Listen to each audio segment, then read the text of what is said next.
12장 46절에서 50절까지의 말씀을 함께 읽도록 하겠습니다. 함께 읽습니다. 예수께서 우리에게 말씀하실 때에 그의 어머니와 동생들이 예수께 말하려고 밖에 섰더니 한 사람이 예수께 여짜오되 보소서 당신의 어머니와 동생들이 당신께 말하려고 밖에 서 있나이다 하니 말하던 사람에게 대답하여 이르시되 누가 내 어머니이며 내 동생들이냐 하시고 손을 내밀어 제자들에게 가리켜 이르되 나의 어머니와 나의 동생들을 보라. 누구든지 하늘에 계신 내 아버지의 뜻대로 하는 자가 내 형제요 자매요 어머니이니라 하시더라. 아멘. 오늘 함께 읽었던 마태복음의 말씀은 예수님의 참된 가족이 누구인가라는 질문에 대답을 주는 그런 말씀입니다.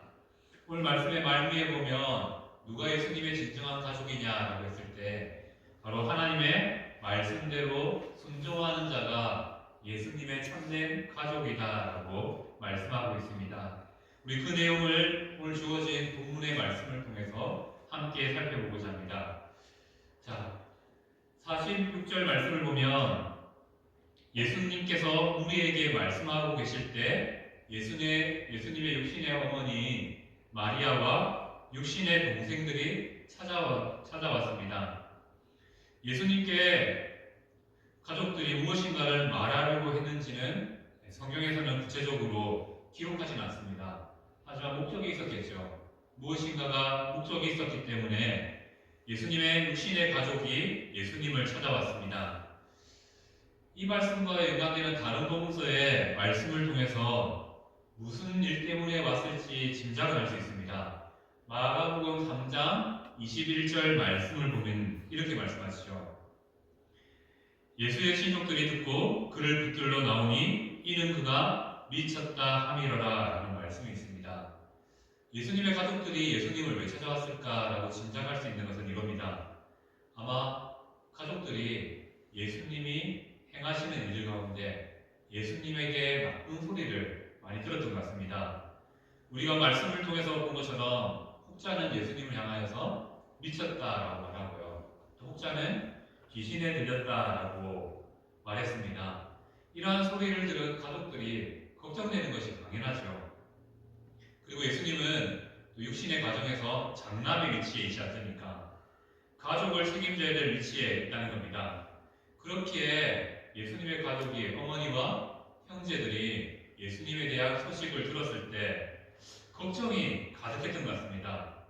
그 걱정을 가지고 예수님을 찾아왔던 것으로 생각되어집니다. 하지만 찾아왔지만 예수님은 여전히 공적 사역으로 바쁘셨다는 것이죠. 걱정을 안고 가족들은 달려왔지만 여전히 사역 중이신 예수님을 보면서 밖에서 기다릴 수밖에 없었다는 겁니다. 이는 두 가지를 의미하죠. 가족들이 예수님에 대해서 염려하고 걱정했다라는 사실과 예수님의 사역 자체를 존중했다라는 그런 의미가 동시에 담겨 있습니다. 이렇게 가족들이 찾아왔을 때 가족들은 아무 말도 하지 못하고 있었는데 한 사람이 예수님께 말합니다. 밖에 당신의 어머니와 형제들이 와 있습니다 라고 말하게 되죠. 그런데 예수님의 반응이 이상합니다. 어떻게 합니까? 그 가족들이 왔다라고 전하는 그자에게 누가 내 어머니고 내 동생들이냐라고 오히려 질문을 하시는 것입니다. 당황스러운 질문이죠. 예수님께 가족들이 왔습니다 라고 전했는데 그 사람에게 누가 내 어머니고 누가 내 형제들이냐 라고 이렇게 질문한다는 것입니다. 하지만 우리는 잘 압니다. 왜 예수님께서 이렇게 질문하셨을까요? 이 기회를 통해서 무리들을 가르치고 싶으셨던 것이죠.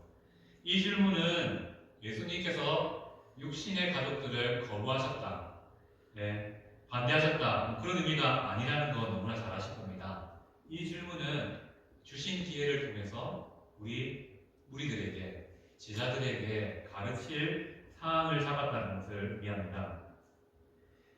예수님은 가족을 늘 마음속에 품고 염려하며 살았습니다. 그것이 십자가에서 예수님께서 했던 고백을 통해서 나타나죠. 십자가에서 예수님께서 한 제자에게 부탁하게 됩니다. 내 어머니, 사랑하는 어머니를 좀 부탁한다라고 맡겨드리는 그런 모습을 우리가 잘 알고 있습니다. 요한복음의 이 말씀을 통해서 예수님이 자신의 육신의 가족을 얼마나 사랑했는지 우리는 알 수 있습니다. 오히려 가족을 걱정하시는 분이라는 사실을 알 수 있다는 것이죠. 그러므로 오늘 본문은 오해해서는 안 됩니다. 누가 내 가족이냐라는 이 질문은 자신의 예수님의 육신의 가족을 부인하는 것이 아니라 이 기회를 통해서 가르치고자 하는 바가 있다는 것을 의미하는 것이죠.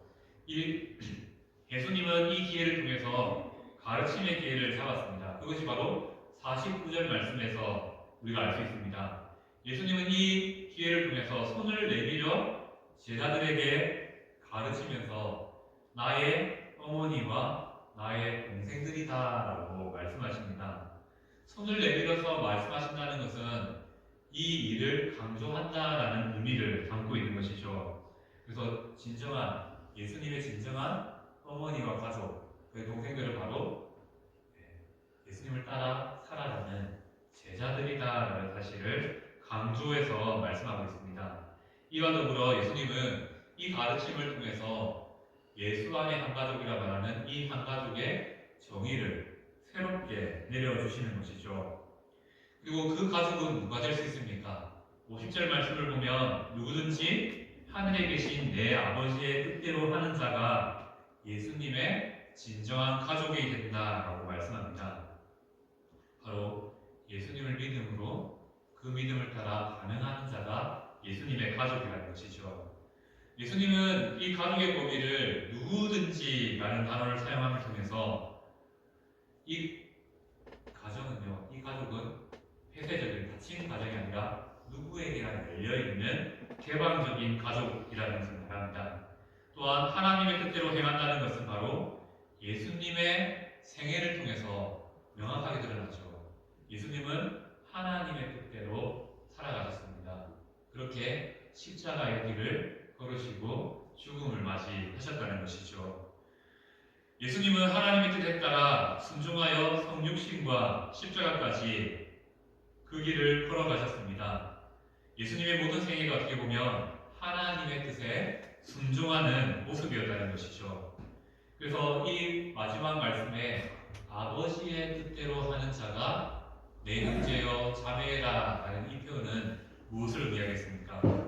예수님이 하나님께 순종했던 것처럼 하나님의 말씀에 순종하며 살아가는 자가 진정한 예수님의 가족이라는 사실을 밝히고 있습니다. 예수님의 참된 가족이 되는 길은 바로 순종에 있다는 것이죠. 예수님이 가신 길을 기꺼이 따르는 자가 예수님의 가족이라는 사실을 말씀하고 있습니다. 그리고 그 가족의 구성원들을 한번 들어볼까요? 하나님이 아버지가 되십니다. 그리고 예수님은 장남, 장남이 되셔 주신다는 것이죠. 자, 우리 가족을 좀 생각해 보는데 가족의 아버지가 하나님입니다. 그리고 맏형이 예수님입니다. 이미 이 가족은 복받을 수밖에 없는 가족이죠. 바로 우리가 그러한 은혜로 새로운 가정 가운데 거하게 되었다는 것이죠. 자, 우리가 이러한 사실을 인정할 수 있는 방법이 무엇입니까? 우리의 육신의 아버지가 바로 하나님 되심, 우리의 모든 삶의 아버지가 하나님 되심과 예수님이 우리의 맏형 되심을 인정하는 방법이 바로 순종이라는 방법이라는 것을 말씀하고 있습니다. 순종이 아무것도 아닌 것 같지만요, 우리의 자체성을 보여줍니다. 내가 누구인가를 보여주는 것이 말씀을 따라 살아가는 우리의 삶이라는 것이죠. 순종이 없다면 바로 우리의 삶에 하나님이 아버지 되심을 인정하지 않는다는 그런 모습이 됩니다. 순종은 내 아버지가 누구이고 내 가족이 누구인지를 보여주는 모습이라는 것이죠. 이렇게 우리는 하나님을 아버지라 부르면서 성도라는 이름으로 한 가족이 된 자들입니다. 우리는 하나님의 혈연으로 가족이 된 것이 아니죠. 예수 그리스도의 피로, 예수 그리스도의 구원으로 가족이 된 자입니다. 우리는 피가 더 진하다라고 말할 수도 있을지 모르겠습니다. 그래서 가족 간의 그 유대가 더 깊다라고 말할 수 있겠지만 성경적인 원리를 보면요, 가족보다 더 진한 관계가 있다. 그것은 바로 교회, 예수님을 믿는 형제와 자매들이 모인 이 모임이 더 가족보다 더 진한, 정말로 진정으로 예수님이 말씀하시는 가족이 되는 관계라고 말씀하고 있다는 것이죠. 하나님이 아버지 되십니다. 예수님이 맏형이 되십니다. 그리고 옆에 있는 지체들은 형제, 자매가 됩니다. 이렇게 예수 안에서 한 가족이, 한 가정이 꾸려졌습니다. 든든하지 않습니까? 내 아빠가 하나님이고요, 내 맏형, 우리의 장남이 예수님이십니다. 교회는 이렇게 예수님으로 인해서 가족 공동체, 언약 공동체가 되었습니다. 성도는 이렇게 아버지 하나님께서 공급해 주시는 일용할 양식을 먹고 살아갑니다. 그리고 하나님 아버지가 주시는 말씀을 따라서 그것을 가정의 규범으로 삼고 따라 살아갑니다. 아버지 되신 하나님은 말씀을 통해서 우리 가족들을 인도하시고 보호해 주신다는 것이 바로 오늘 말씀의 핵심과도 같습니다. 자, 오늘 말씀을 통해서 누가 예수님의 진정한 가족이냐라고 질문하십니다. 그 질문의 대답은 간단합니다. 하나님의 말씀대로 살아가고자 하는 제가 예수님의 가족입니다 라고 고백할 수 있어야 되겠죠. 예수님은 이렇게 우리의 삶에 순종을 원하십니다.